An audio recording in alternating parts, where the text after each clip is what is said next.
और ये वाक़या शायद आपने आज तक किसी और मौलवी से ना सुना हो। हजरत उमर फारूक जब खलीफा बनाए गए तो उनके ज़माने में एक ऊंट जो बैतुल माल में था, मुसलमानों की अमानत थी, किसी तरीके से रस्सी तोड़ने में कामयाब हो गया और भाग गया। खबर दी गई हजरत उमर को, वो सोए हुए थे दोपहर में, खबर दी गई एक ऊंट भाग गया।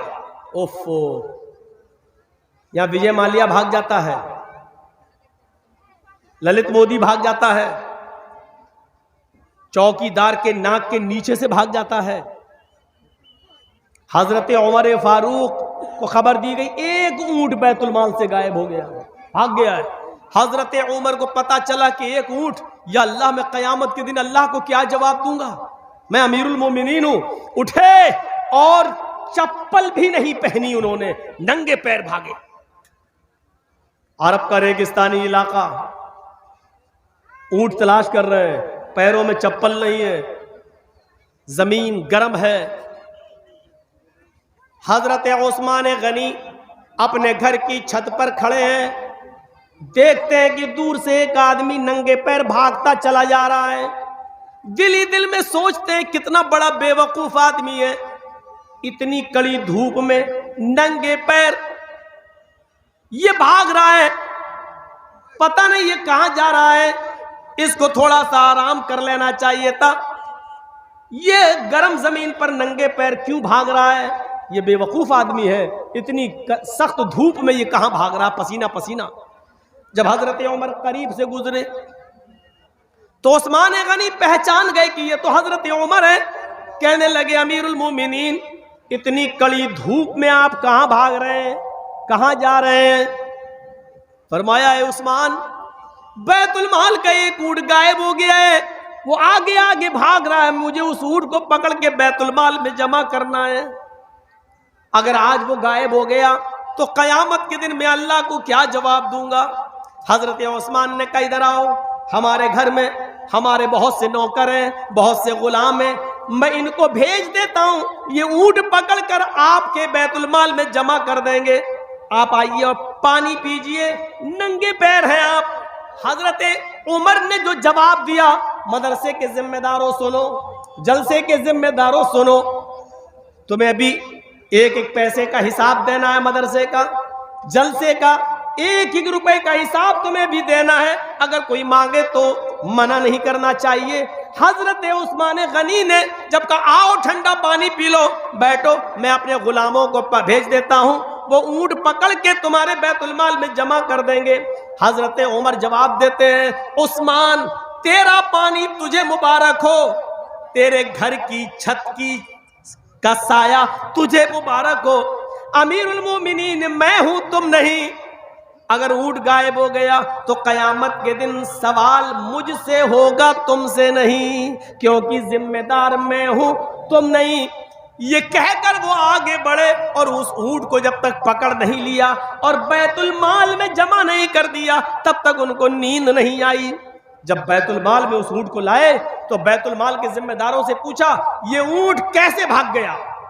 तुमने निगरानी नहीं की, रस्सी तोड़ने में कामयाब कैसे हो गया? तो एक साहब ने बताया, अमीरुल मोमिनीन, इस ऊंट की लेटरीन के रास्ते में जख्म हो गया है। दुम उठाया, देखा तो उसमें घाव है, जख्म है, और उसकी लेटरीन के रास्ते से ब्लड निकल रहा था। हजरत उमर से कहा, अमीरुल मोमिनीन, ये बैठ नहीं पाता है, जब बैठता है तो इसको दर्द और तकलीफ होती है, इसलिए तकलीफ के अंदर इसने ताकत लगाई और रस्सी को तोड़ने में कामयाब हो गया।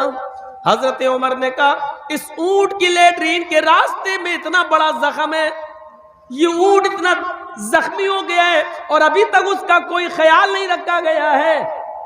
हम अमीरुल मोमिनीन लोगों के ही नहीं है, जानवरों पर भी रहम करना हमारे नबी जनाब मोहम्मद रसूलुल्लाह ने हमें बताया है।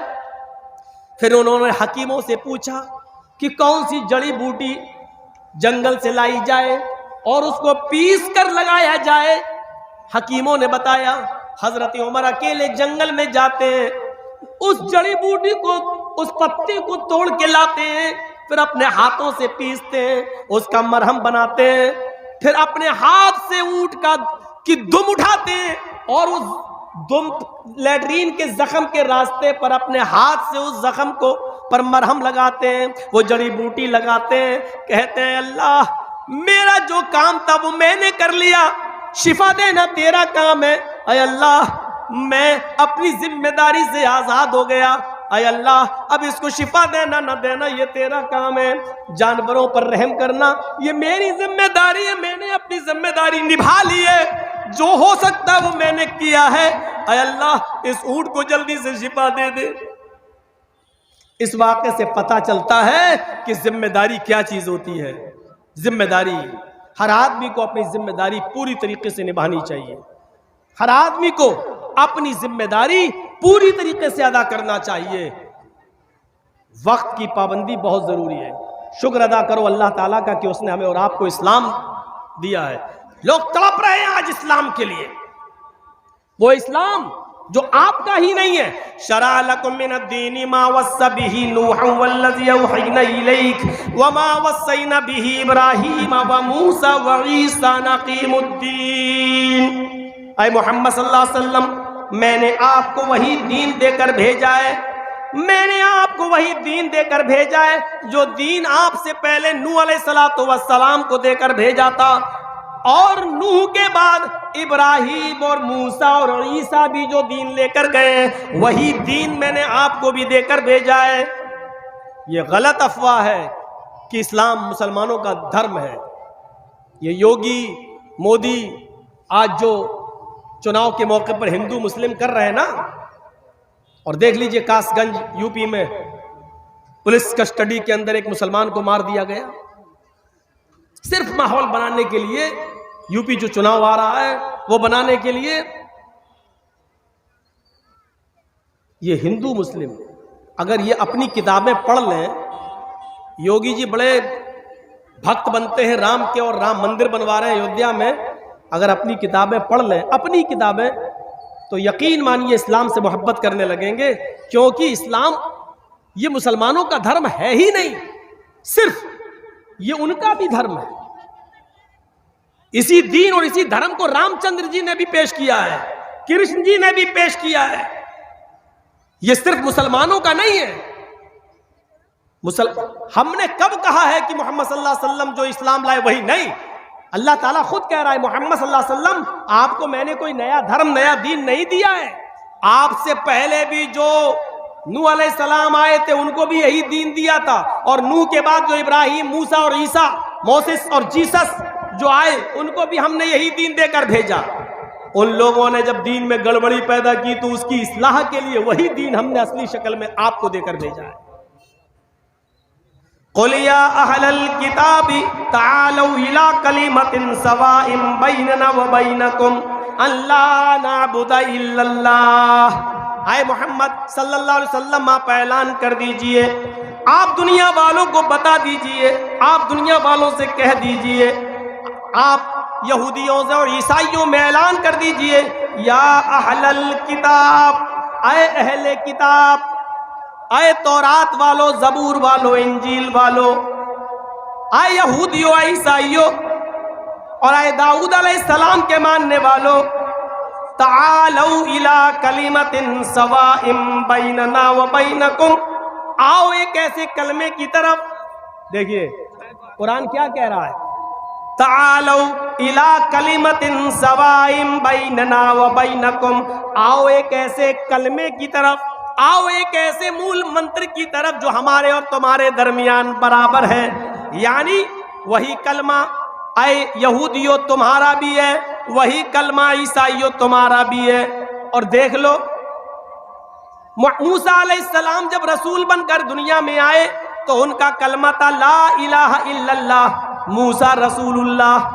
नूह अलैहिस्सलाम को जब पहले रिसालत मिली तो उनका भी कलमा था ला इलाहा इल्लल्लाह, नूह रसूलुल्लाह। ईसा अलैहिस्सलाम आए तो उनका कलमा था ला इलाहा इल्लल्लाह, ईसा रसूलुल्लाह।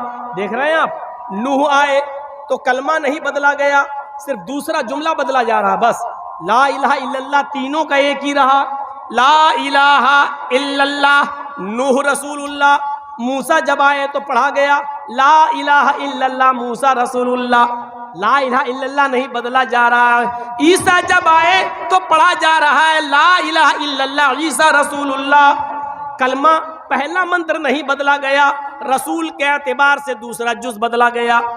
जब इस्लाम आया, मुहम्मदुर रसूलुल्लाह आखिरी नबी बनकर आए, तो आपने भी उसी मूल मंत्र को बाकी रखा, ला इलाहा इल्लल्लाह मुहम्मदुर रसूलुल्लाह। पहला मंत्र नहीं बदला गया।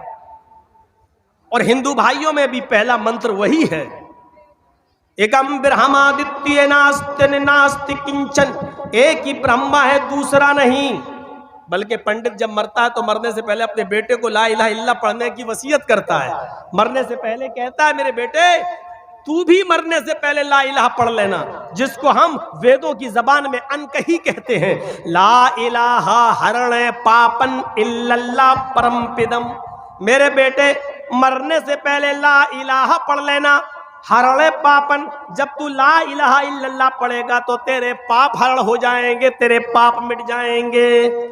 ला इलाहा इल्लल्लाह पढ़ोगे तो तुम्हारे पाप धुल जाएंगे, मिट जाएंगे, खत्म हो जाए। यानी इस्लाम लाने से पाप मिट जाते हैं। इन्नल इस्लाम यहदिमु मा कान क़ब्ला, जो इस्लाम कबूल कर लेता है, कलमा पढ़कर इस्लाम की शीतल छाया में आ जाता है, उसके इस्लाम लाने से पहले जितने भी गुनाह हैं सारे के सारे गुनाह माफ कर दिए जाते हैं, उसके गुनाह बख्श दिए जाते हैं। ये इस्लाम का भी कलमा है।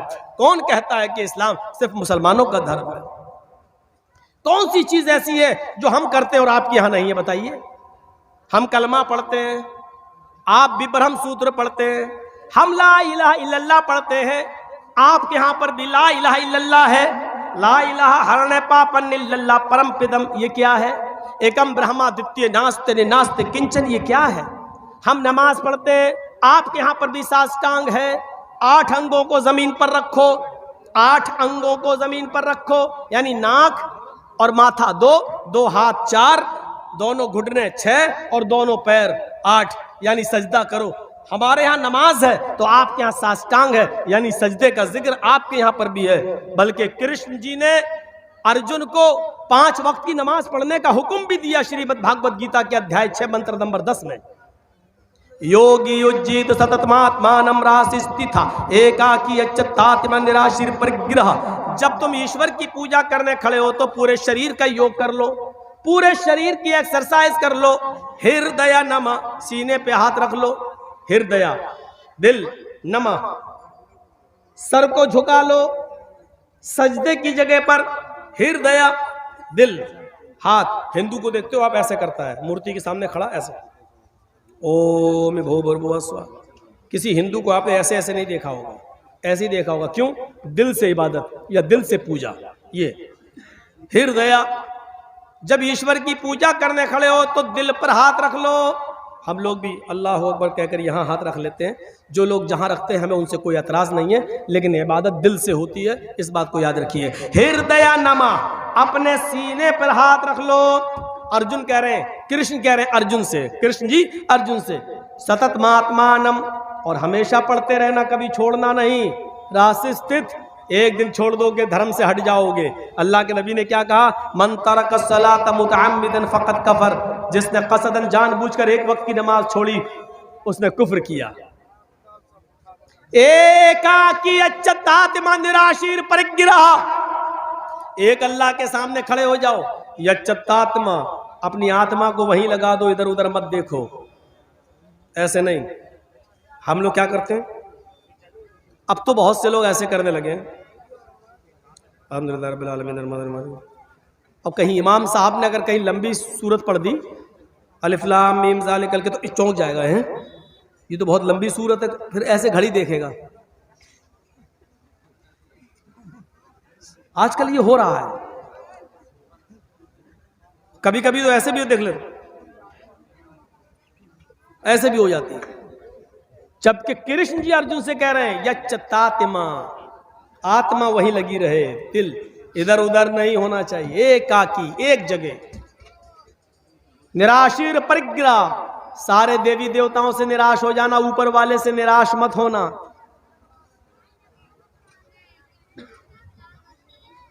मही देवस्य सवितु परिष्टुति वसुर्दयमाना नय सुपथराय अस्मान। और उसमें ये मंत्र पढ़ना, मही देवस्य सवितु परिष्टुति, मही मनी महान है हमारा देवता, देवस्य हमारा देवता, मही देवस महान है हमारा देवता, सवितु जिसके लिए सारी की सारी परिष्टुति तारीफ प्रशंसा है, महान है हमारा वो देवता जिसके लिए सारी की सारी प्रशंसा सारी की सारी तारीफ है। हम लोग क्या पढ़ते हैं? अल्हम्दुलिल्लाहि रब्बिल आलमीन, तमाम तारीफें उस अल्लाह के लिए हैं जो दोनों जहान का रब है। कृष्ण जी कह रहे हैं ये पढ़ो, हमारे यहां भी वही पढ़ा जा रहा है। कृष्ण जी कहते हैं अर्जुन बसुर दयामाना, उसके बाद कहो वो बड़ा दयालु और कृपालु है। हम लोग क्या पढ़ते हैं? अर्रहमान अर्रहीम, वो बड़ा ही मेहरबान इंतहाई रहम करने वाला है।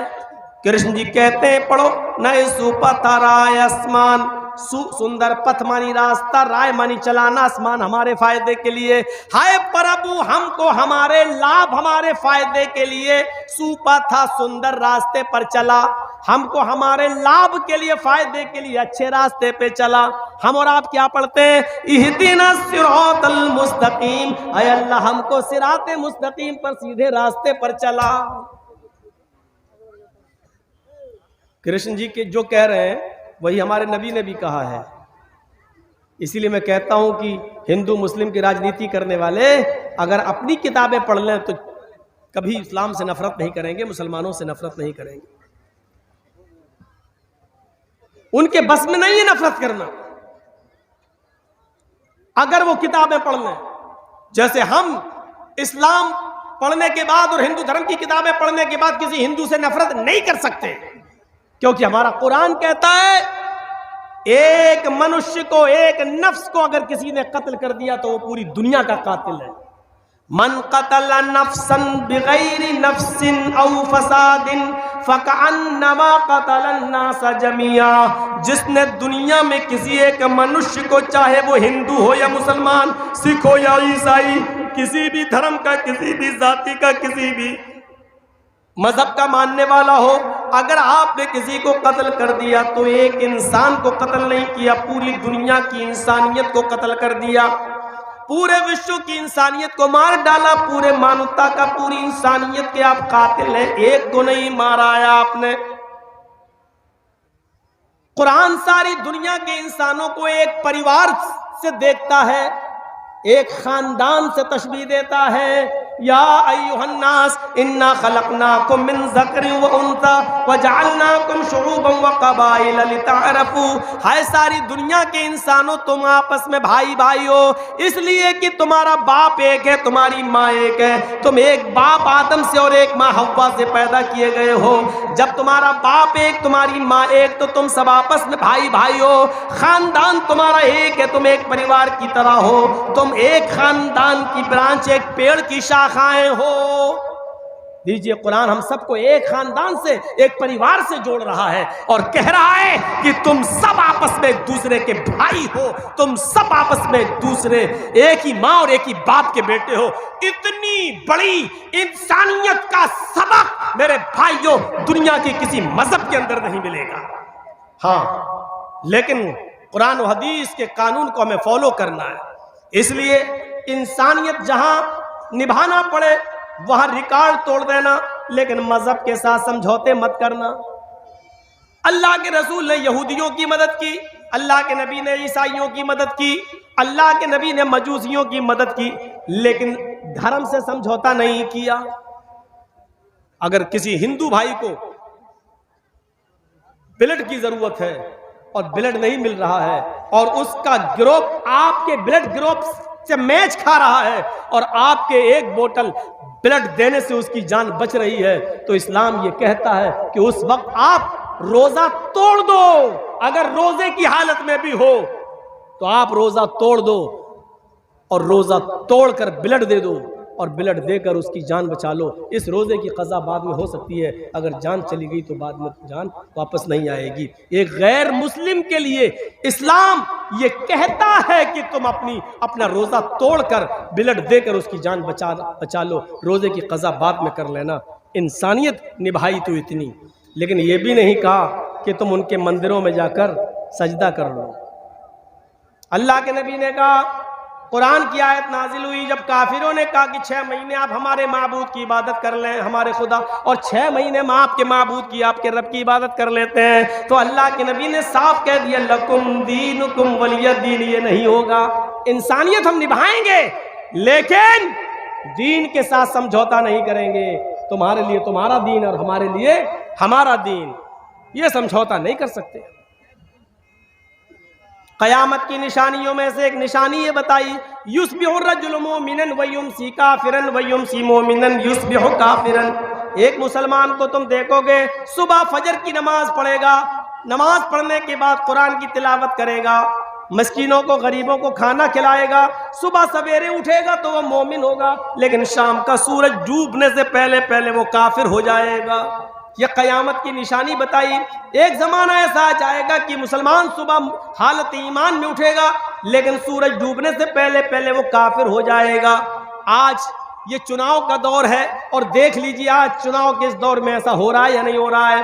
एक बेचारा मुस्लिम कैंडिडेट सुबह उठता है, फजर की नमाज पढ़ने जाता है, कुरान की तिलावत भी करता है, गरीबों की मदद भी करता है, ज़ुहर भी पढ़ता है, लेकिन उसको मालूम है कि हमें हिंदू लोगों का भी वोट लेना है, हिंदू भाइयों का भी वोट चाहिए। हिंदुओं को खुश करने के लिए वो उनके मंदिर में चला जाता है, वहां जाकर टीका भी लगा लेता है और मूर्ति पे जाके वो हार भी चढ़ा देता है, इसलिए कि ऐसा करने से हमें हिंदू भाइयों का वोट मिल जाएगा। मेरे भाइयों, सुबह वो हालत ईमान में उठा लेकिन शाम होने से पहले पहले उसने कुफ्र कर लिया है। फरमाया अल्लाह के नबी ने, ये कयामत की निशानी होगी, एक मुसलमान हालत ईमान में उठेगा लेकिन शाम होने से पहले पहले वो काफिर हो जाएगा। यबीउ दीनहु बिइरज़िन मिनद दुनिया, दुनिया के चंद सिक्कों को हासिल करने के लिए वो अपना दीन बेच देगा। दुनिया के चंद टुकड़ों को पाने के लिए वो अपना दीन का सौदा कर देगा। दुनिया के चंद सिक्कों के लिए वो अपने दीन की सौदेबाजी करेगा।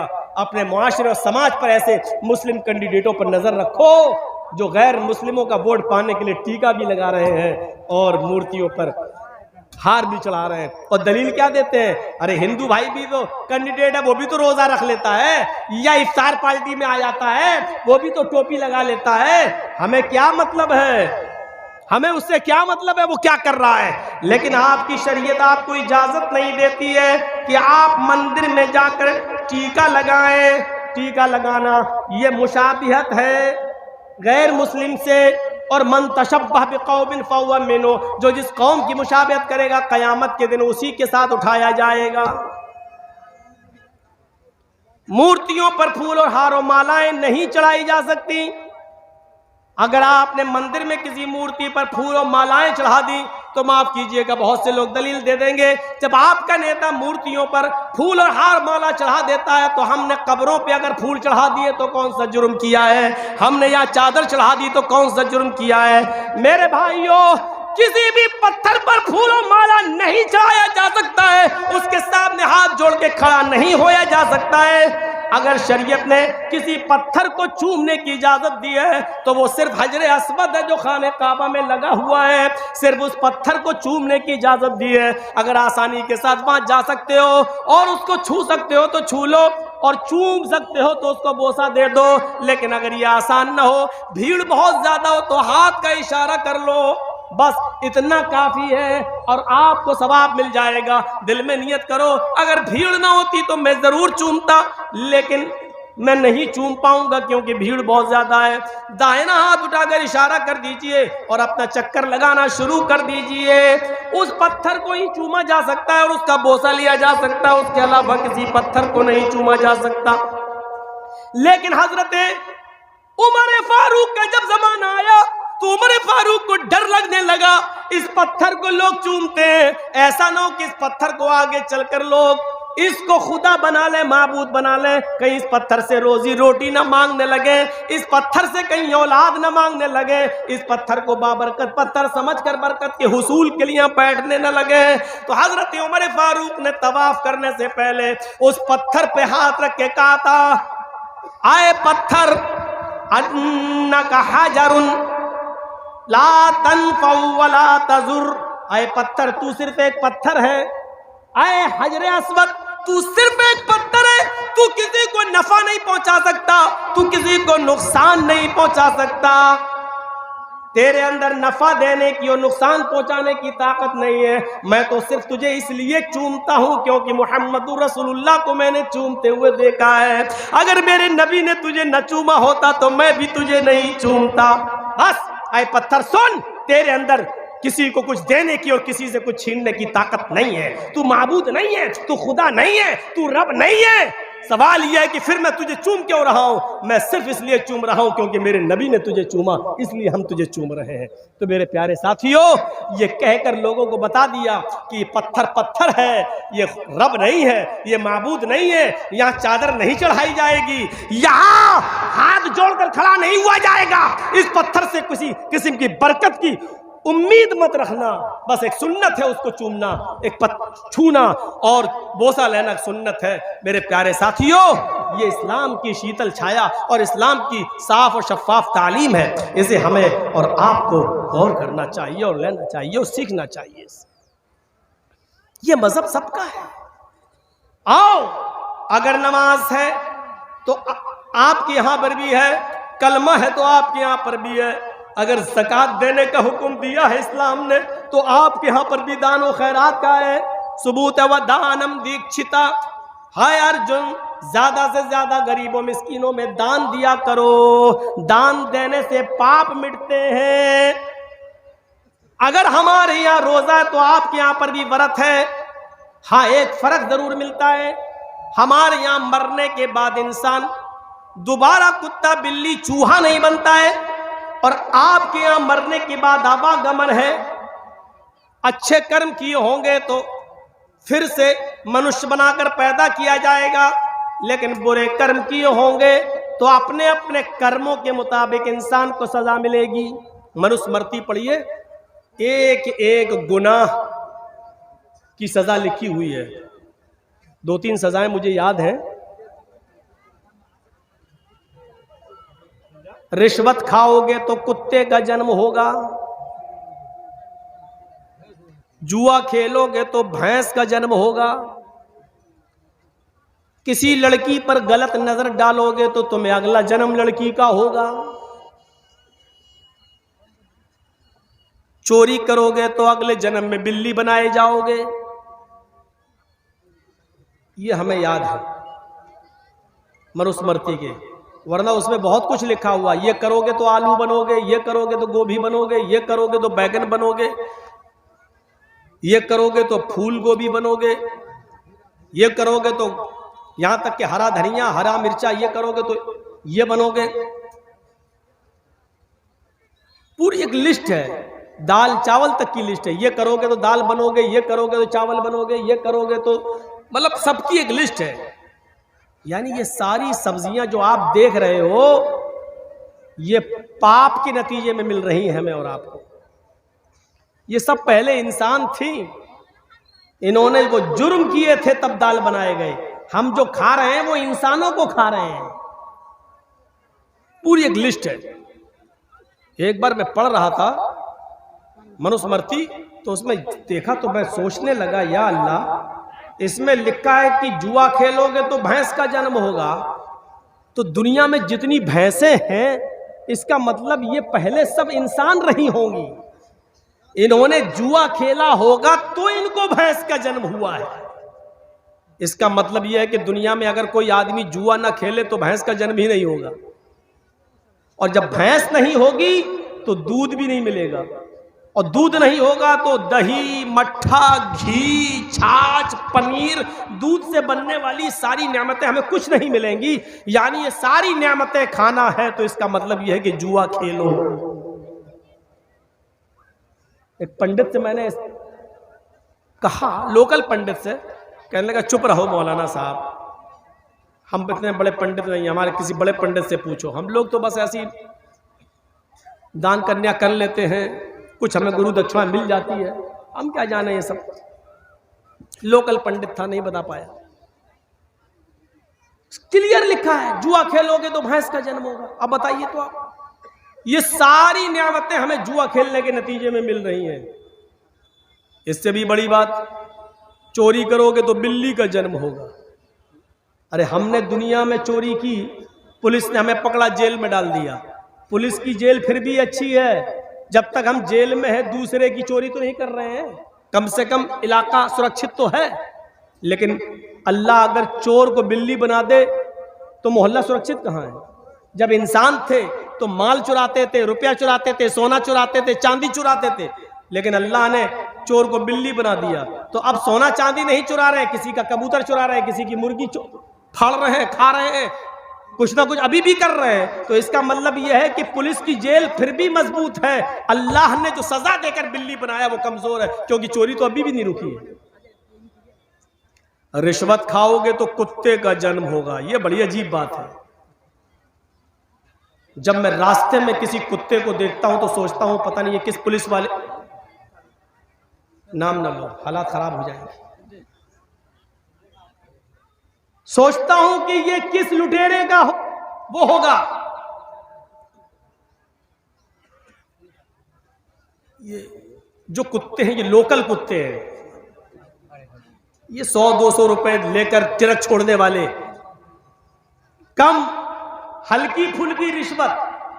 और एक कुत्ता वो होता है जो 20-22 साल की खूबसूरत लड़की, लवली, स्वीटी, प्रीति, ट्विंकल, कॉलेज में पढ़ने वाली लड़कियां, 40-50 हजार का कुत्ता नहला धुला कर और मुंह से मुंह लगा करके गाड़ी में बिठाती हैं और लेके एसी गाड़ियों में चलती हैं।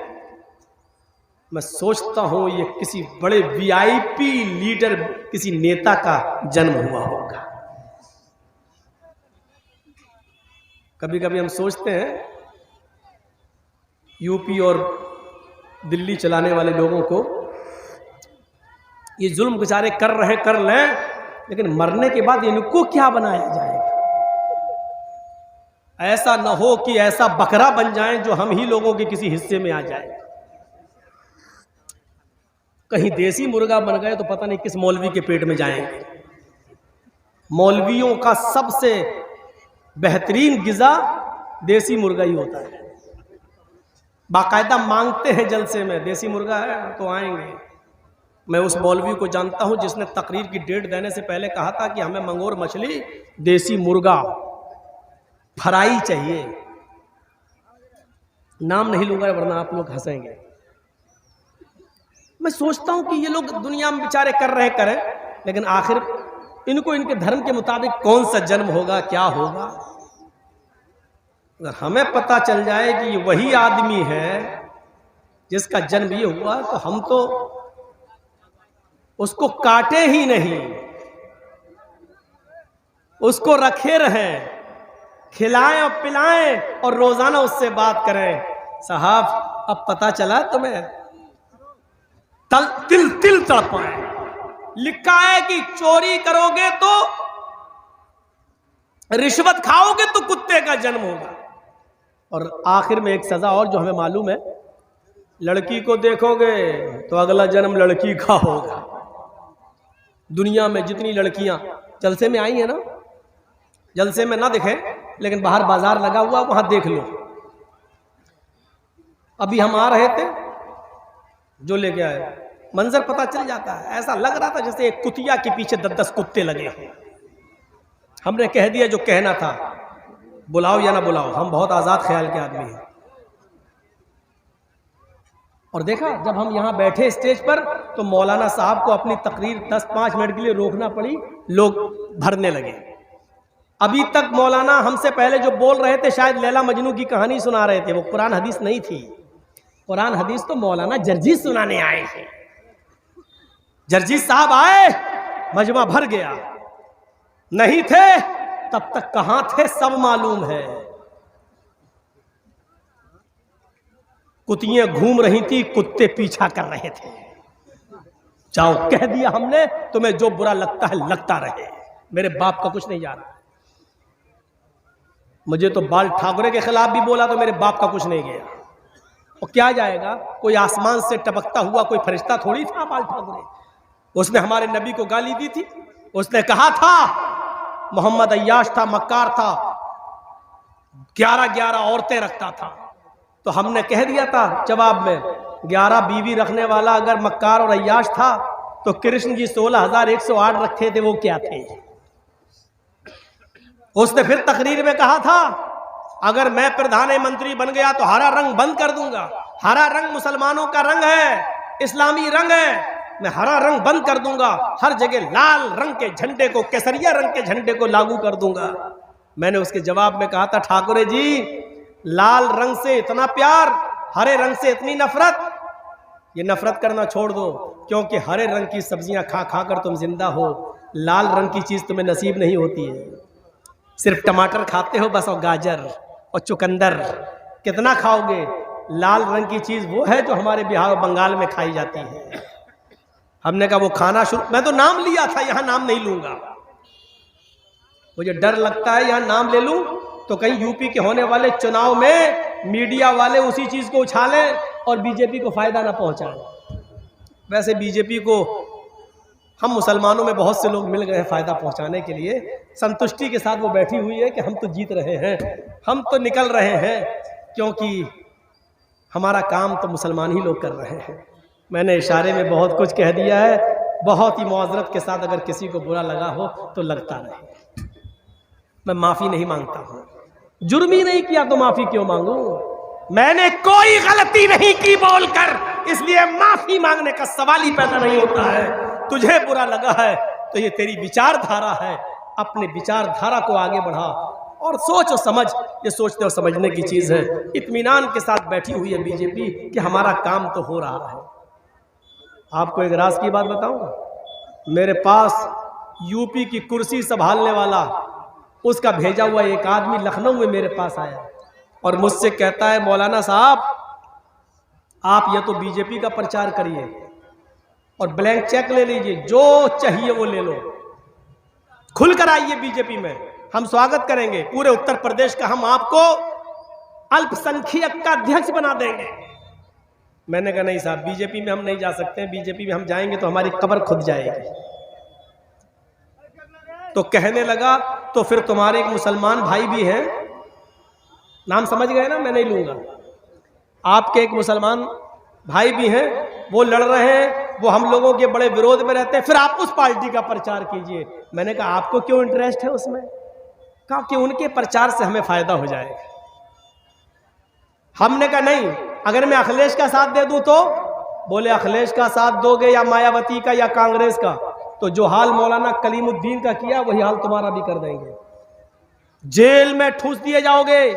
इतना याद रखना, मैं वार्निंग देने आया हूं, धमकी देने आया हूं आपको, या तो हमारा साथ दीजिए और हमारा देने से मुसलमानों में आपकी छवि खराब हो रही है तो उस पार्टी में चले जाइए और हमारे योगी जी को जितनी गाली दे सकते हो दीजिए, क्योंकि हमें फायदा हो रहा। अगर अखिलेश या मायावती के साथ गए तो जेल में सड़ा देंगे। हमने कहा जुर्म क्या किया मैंने? क्या कहता, जुर्म करता कौन है? जुर्म करता कौन है? आपको कोर्ट में साबित करना है कि हमने जुर्म नहीं किया, यह साबित करने के लिए आपको 10 साल लग जाएंगे। यह धमकी आई है मेरे पास, या तो इसका साथ दो, इसका नहीं दे रहे हो तो उसका साथ दो। खुली किताब है यार, क्यों मुझसे कहलवाते हो?